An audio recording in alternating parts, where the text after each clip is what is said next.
USS Tang surfaces in the Formosa Strait with one torpedo left. After 2 nights of raiding, 6 ships burn in her wake. Her captain, Lieutenant Commander Richard O'Kane, has racked up 24 victories in 40 days without losing a single man. The SJ radar shows more convoys heading into the strait, loaded tankers and packed transports. O'Kane lines the shot himself. He closes to point-blank range, the way he always does. He fires. For a few seconds, the torpedo runs straight. Then the sonar operator calls out a bearing. O'Kane's heart sinks. The torpedo is turning back. By 1944, the Pacific War between the United States and Imperial Japan had become a struggle over supply lines as much as territory.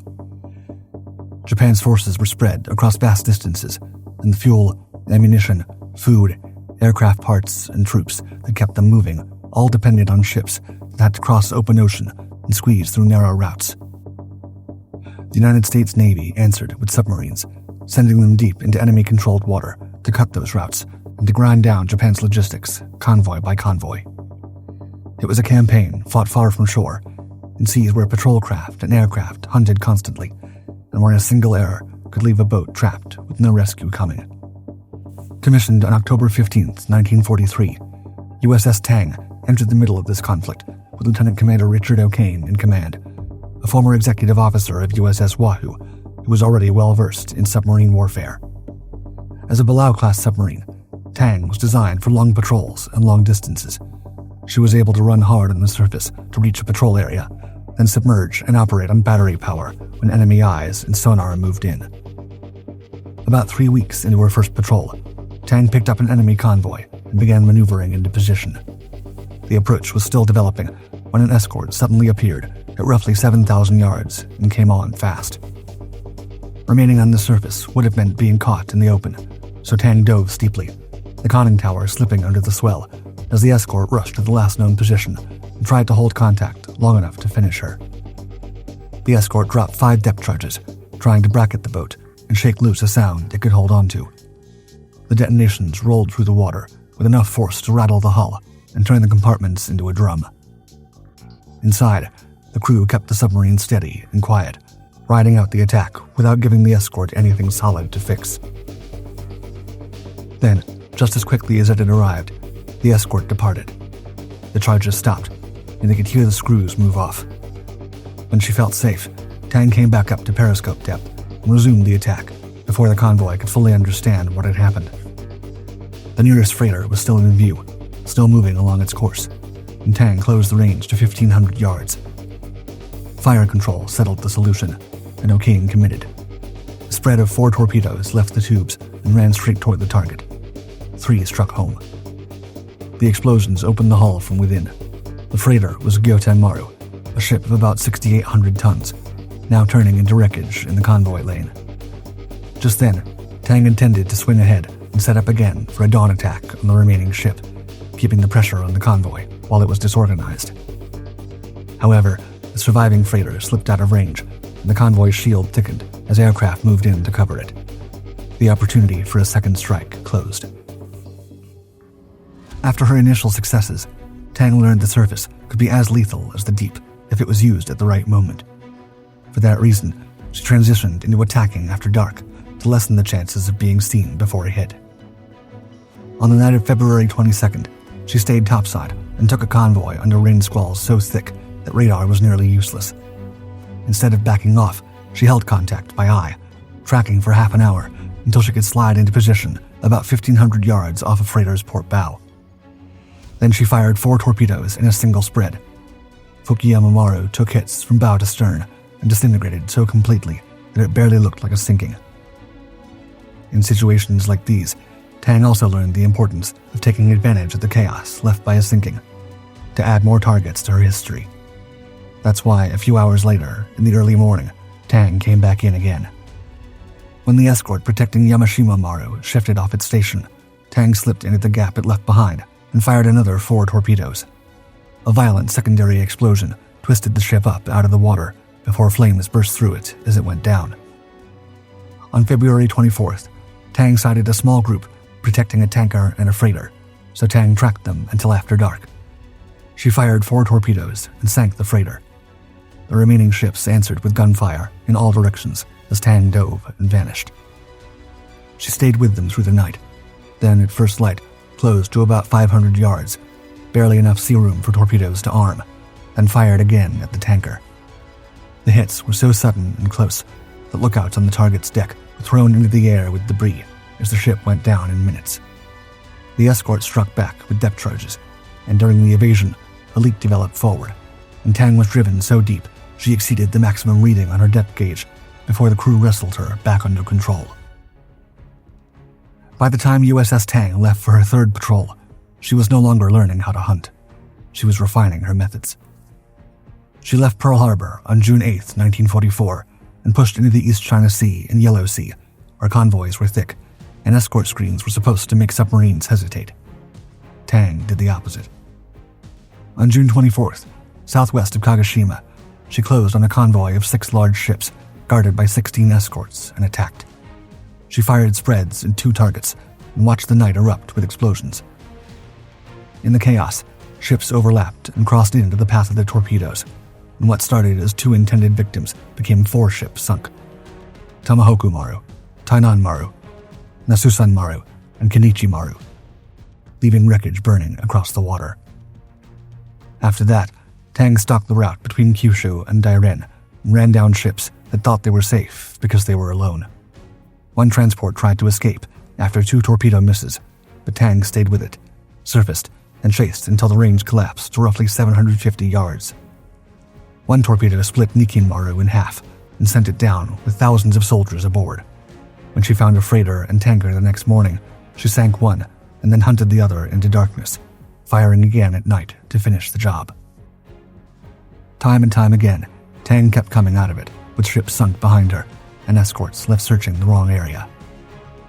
The scale of the damage she was enacting was a record. Post-war confirmation credited Tang's third patrol with 10 ships sunk for 39,160 tons, one of the most productive single patrols of the entire war. By September 1944, Tang was already the mark against which other submarines measured themselves, and almost everyone came short. Even as Tang was returning from her 4th patrol, O'Kane was already looking toward the next fight. The war was turning toward the Philippines, and the Formosa Strait was about to become a pipeline for Japanese reinforcements. He knew that if that traffic could be cut, the enemy would have to fight with less fuel, fewer aircraft, fewer troops, and fewer supplies arriving on time. O'Kane wanted Tang inside the strait before the movement reached its peak, working in tight water where merchant ships had limited room to maneuver and where a convoy's course could be predicted. On September 24th, he took Tang toward Midway, the last fueling base before the patrol area, where he packed the boat with fuel until it seemed to be in every available corner. The boat left, feeling heavier and harder to handle because of the weight of all the extra gallons. O'Kane wanted to enhance his ship's endurance, but above all, he wanted to make sure Tang stayed on station as long as possible, taking out as many convoys as he could reach. When the fuel issue was resolved, O'Kane took 24 Mark 18 Mod 1 electric torpedoes as his main weapon. They had already been prepared for USS Tambar, but since she had been delayed, O'Kane saw a chance to try them out, especially since he heard they had a reputation for stealth. As officials had told him, those fish did not leave the bright, foaming wake that a steam torpedo could throw across the surface. And that meant escorts had less warning and less time to turn away. Better yet, they were well suited for close, controlled shots in contested water, just the kinds O'Kane liked. As Tang was getting ready to leave, O'Kane was offered the option to make the passage into the Formosa Strait as part of a coordinated group. This looked to him like unnecessary restraint. A pack meant shared reports and shared risk, but it also meant shared decisions and the friction of coordination. O'Kane wanted freedom. He wanted Tang moving at his tempo, not anyone else's, so he chose to run the passage alone. He knew the strait was heavily patrolled and believed to be mined. He knew the shallow depth reduced the room to evade and made any depth charge attack more dangerous. He also believed Tang could handle it, and that she had everything to handle what might come her way. 4 patrols had already proven that. About 2 weeks into her patrol, while O'Kane was still driving west toward the station, the weather turned ugly and then violent. The sea rose into a full typhoon that threatened to roll Tang over and tear men off her bridge if anyone stayed topside. The barometer fell to 27.8, and the waves climbed high enough to break over a raised periscope. O'Kane kept Tang on the surface as long as he could, still hoping for an interception, still trying to turn weather into cover.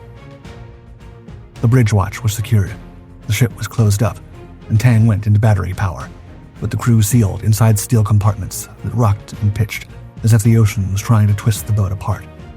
At times, the bubble inclinometer in the control room showed Tang hanging at angles approaching 60 degrees when the boat was already fighting to stay upright. Diving under those conditions would be a gamble. Uneven flooding in the ballast tanks could have sent her into a roll from which she might never recover. O'Kane chose not to force the issue. He stayed on battery power and let the storm run its course. Tang simply had to embody her Belau-class characteristics and endure it. When the typhoon finally eased, Tang's first fix afterward showed the storm had shoved her roughly 60 miles off her intended track. O'Kane corrected the course and pressed on. As the sea permitted, on October 8th and 9th, he went to 3-engine speed, pushing back toward the Formosa Strait and clawing back time the storm had stolen. The next day, the mountains of Formosa were in view, and Yonikonishima stood off the starboard hand. O'Kane pushed Tang to 4-engine speed to time the entry for after dark, to avoid prying eyes from being able to single out his ship in daylight. Even before the strait closed around her, contacts began to appear. Around 9 p.m., Tang picked up a small craft and tracked it long enough to identify it as a patrol vessel at about 5,000 yards. O'Kane chose not to engage. He ported astern and kept moving, slipping past the northern tip of Formosa near Kirun. The closer Tang got to the coast, the more dangerous it looked. It was lined with airfields, and aircraft were in sight on nearly every periscope observation. Patrol boats moved as sentries, and radar contacts flickered in and out. Shallow water also meant there was less room to dive, less room to evade, and less time to recover from an error. In deep water, the submarine could drop away and force escorts to guess. In the strait, a bad turn or a delayed dive could put Tang at the bottom or into the pattern of a destroyer's depth charges with nowhere to go. And yet, this was the route Japan could not stop using, which meant Tang had to be there. By the early hours of October 11th, Tang's radar picked up a contact at roughly 17,000 yards, a single ship moving north along the coast. O'Kane stayed with the contact as the range closed, first watching the radar return, and then the ship itself as daylight crept in. The freighter was making good speed and sat low in the water, with a flat silhouette that confirmed it was carrying a full cargo. Rather than rush the shot, O'Kane maneuvered Tang onto the freighter's track and set up a dawn attack. As the horizon began to brighten, Tang went down and leveled off, slipping into position for an 800-yard attack. When the firing party had what it needed, O'Kane ordered 3 Mark 18 Mod 1 torpedoes away from the bow, spread along the ship's length. They ran the way he'd been promised they would, straight and steady, with nary a sound to give them away. 2 hits landed where they were aimed, and the freighter sank almost at once. When Tang surfaced moments later, there were no survivors in sight, only wreckage and half-swamped landing craft drifting in the water. With the feeling that Tang was already at the top of her game, O'Kane drove Tang south at full power. He took her down for a submerged patrol during the day, where another ship would have to pass if it followed the same lane. Late that morning, the mast of a second freighter appeared down the shoreline.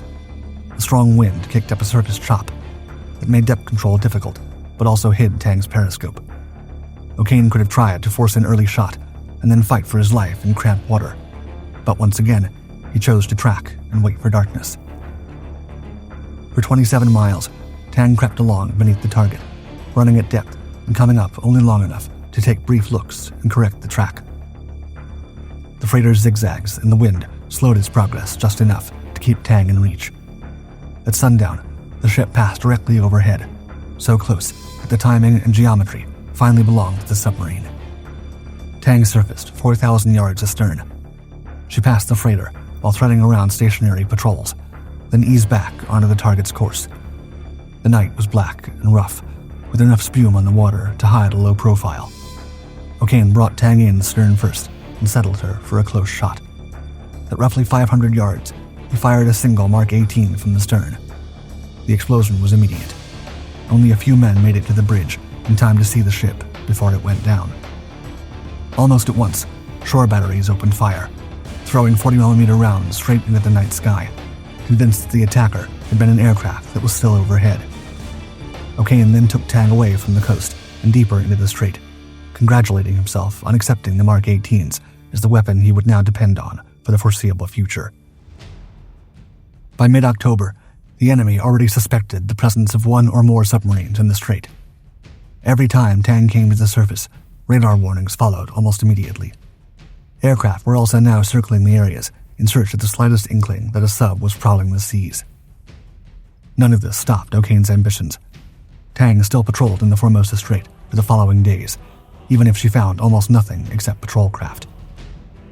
In an effort to avoid interference, O'Kane drove around the northern tip of the island to patrol off Kirun.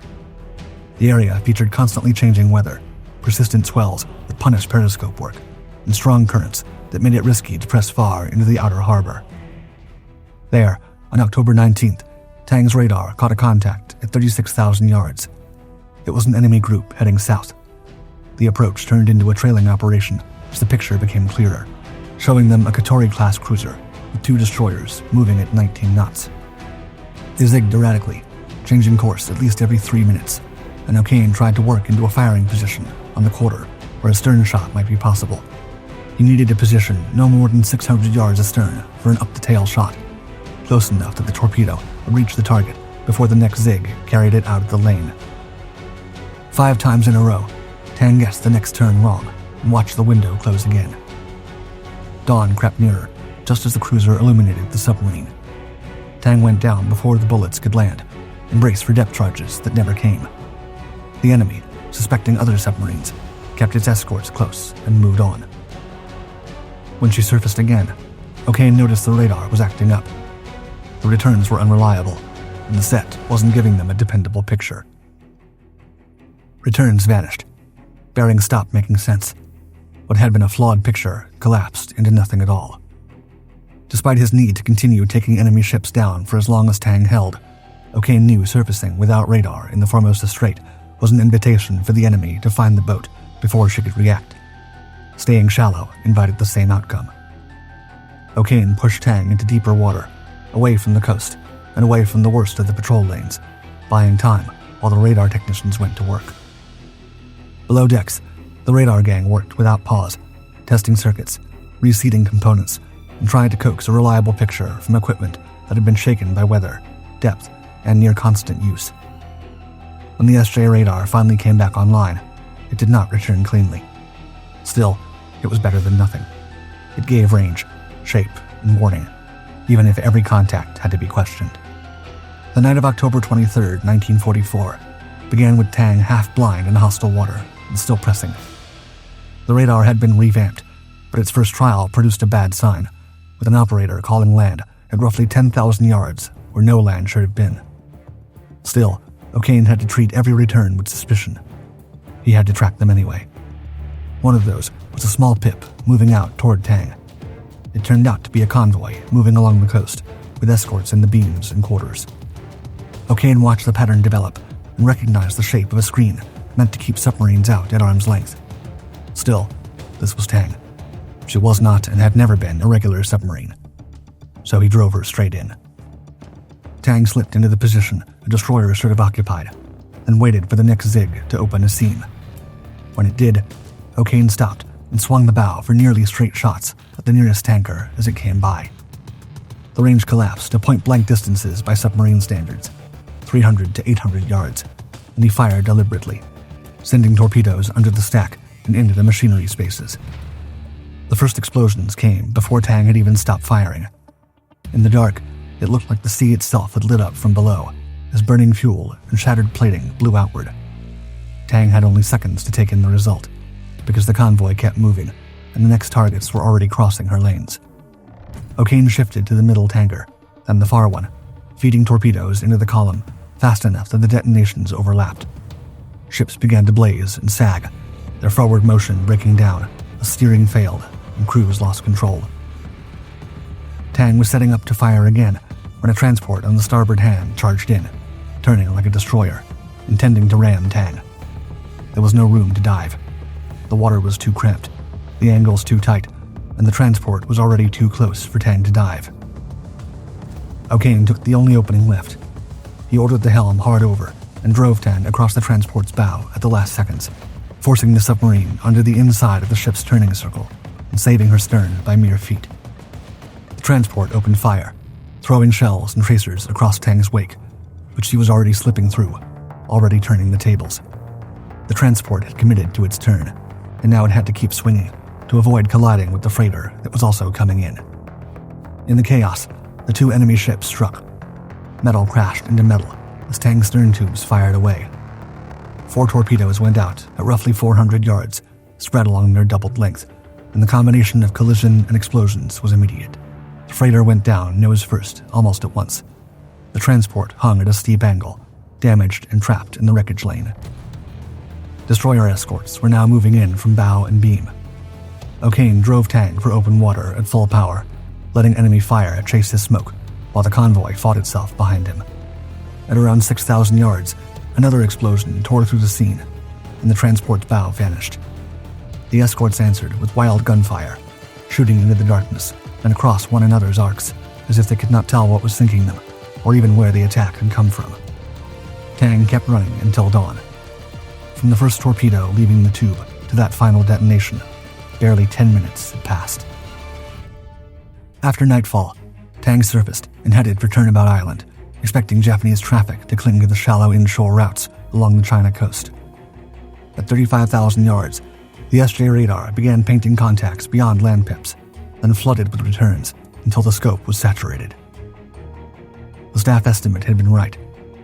With Leyte underway, Japan was pushing every available ship. Tang found a long column moving at roughly 12 knots, hugging the ragged shoreline for protection. Tankers rode deep. Aircraft lashed openly to their decks. Transports were stacked bow and stern, with crates that could only be planes. Escorts worked the perimeter, close enough to react, but spread thin by the size of the formation. Such a big haul was exactly what Tang needed to conclude her patrol with a bang. O'Kane paralleled the convoy, letting the coast mask Tang's approach and waiting for the escorts to make a mistake. The mistake came in the form of suspicion. An escort commander, uneasy with what he could not see, snapped on a powerful searchlight. The beam swept across the convoy, and in doing so, lit up Tang's targets. She moved immediately, while O'Kane selected his victims and swung the boat into position. Torpedoes left the tubes and controlled salvos, aimed to break the column apart. Hits followed in rapid succession. A tanker erupted in an explosion, fuel and fire punching upward and spilling across the water. Another ship took damage and slowed. In the confusion, a destroyer vanished in a sudden blast. The convoy spiraled into chaos almost at once. Ships veered or stopped altogether as escorts struggled to understand what had been hit and from where. O'Kane rang up full power and drove Tang out of the formation, opening the range before the escorts could settle on a response. Gunfire followed, but their rounds had either passed high over the bridge or had been thrown at the drifting blurps of smoke Tang left behind. Once clear, Tang slowed and circled back. One transport still lay crippled, listing in the water. It might have been on the brink, but it was not definitely sinking. He decided he would not leave a wounded ship behind to be salvaged or repaired. As such, Tang closed again, preparing to finish what she'd started. Only 2 torpedoes remained. Before committing, he ordered the final checks to be run one more time. The tubes were withdrawn, ventilated, and inspected by hand and eye. A half hour was spent on each torpedo, checking the rudders and gyros to make sure they were in a perfect state. After all, these weapons would decide how the patrol ended. At close range, O'Kane fired the 23rd torpedo. It left the tube cleanly and ran straight. Moments later, it struck home. The transport began to settle. O'Kane ordered the last torpedo fired. The Mark 18 broached almost immediately, breaking the surface instead of diving. Then it curved left. The wake was visible now, a pale line arcing back across the dark water. There was no confusion about what it meant. It was performing a circular run back to Tang. O'Kane had made his reputation by closing the range until the solution was certain and striking fast. But that night, his known MO was also his undoing. Even if never officially stated, the Mark 18's gyro was known to be faulty, Most of the submarine crews at the time had heard rumors about it, but time and time again, they'd been assured by officials that these were nothing but lies that could be dismissed. Right now, the people inside Tang were witnessing such an event, in a place so shallow and confined that there was no room to outrun the circle. Emergency speed was ordered the instant the return was confirmed. O'Kane tried to wrench the boat out of the weapon's turning circle with a fishtail maneuver, swinging the stern hard. It wasn't enough. About 20 seconds after firing, the Mark 18 struck Tang's stern abreast the aft torpedo room instead of amidships. The detonation whipped the hull and snapped high-pressure airlines.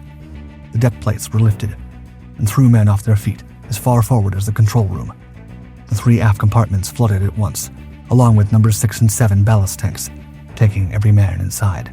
With buoyancy gone aft, Tang went down instantly, stern first. Below, the control room crew dogged the conning tower lower hatch shut, but the explosion had jammed it in its frame, and it leaked badly. They leveled the boat by flooding the number 2 main ballast tank manually, and carried the injured forward in blankets toward the torpedo room. The men inside burned all the secret material contained within as they fell back. An electrical fire in the forward battery grew, while Japanese patrols above dropped occasional depth charges, delaying escape. At about 6 o'clock, 4 parties began using the escape trunk. 13 men made it out. 5 clung to the buoy and lived. 3 reached the surface and drifted away. 5 were never seen again. On the morning of October 25th, 9 survivors, including Commander O'Kane, were spotted in the water and picked up by a Japanese frigate that was already carrying survivors from a vessel that Tang had attacked the night before. The moment the Americans came alongside, Japanese sailors rushed them and began striking immediately. O'Kane later described it as, quote, "When we realized that our clubbing and kickings were being administered by the burned, mutilated survivors of our handiwork, we found we could take it with less prejudice." From there, the survivors were moved into captivity and taken to the Yofuna camp on Honshu, where they were held in solitary confinement and subjected to beatings and interrogation by Japanese intelligence. They remained prisoners for the rest of the war. For the crew's service before her loss, Tang would be awarded 4 battle stars and 2 Presidential Unit citations. By the numbers credited to her, Tang's patrol record included 33 enemy ships sunk, for a total of 116,454 tons, making her the most successful U.S. Navy submarine by tonnage and ships sunk. The only thing that could stop her in the end was herself.